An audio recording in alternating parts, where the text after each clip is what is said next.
So you mentioned the tiered model. You have one guy alone and unafraid, who can get in there and own a ticket to the end.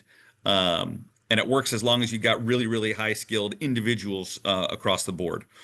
And in a cell model, what you're doing then is you are creating small teams so that those unique individuals can spread their skill set to younger people, less skilled people, to start that up leveling process in much earlier, and you start to create more of those higher level people. Did I get that right? That's absolutely right. So there's a lot of different types of cells that you could have within a cell-based SOC, right? Some of the common ones are going to be your detection and response team. And depending on how you want to organize for your organization is going to be different cells, but you might have threat hunt cells, detection engineering, malware, wireless, OT, a lot of different types of cells that you might incorporate into your SOC depending on what your customer's mission is. Well, let's just take the detection and response because that's typically the mission that most people think of when they think of a SOC.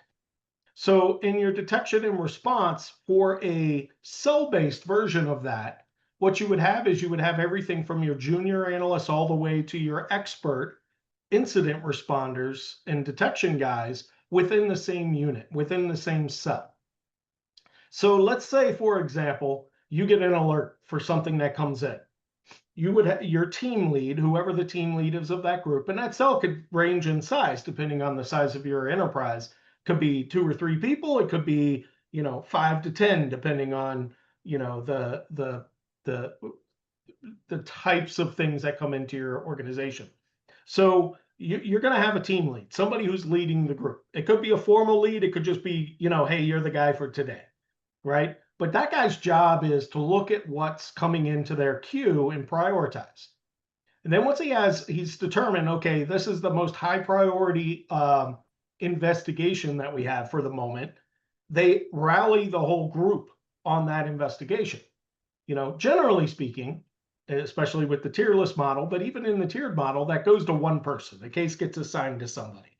In the cell-based model, they work it as a unit. They work it as a team. So for example, I might get a new case that comes in, I see it, and I say, hey, Tim, we got this thing. Let's say you and me are working on a team. We got a couple of other people. And I'm going to just, as the team lead, I'm going to start asking questions like, what is this alert? Why do we care about it? Like, it could be some manipulation of PowerShell to do something, and I might say, well, PowerShell's a known Windows thing. Why do we care? Right. And you naturally are going to tell me that, well, you can use PowerShell for a lot of bad things if you want. Right. So what happens is that conversation between the two of us is also heard by our junior analysts, our more senior analysts, everybody in between, and they start learning things from the experiences of the other people on the team.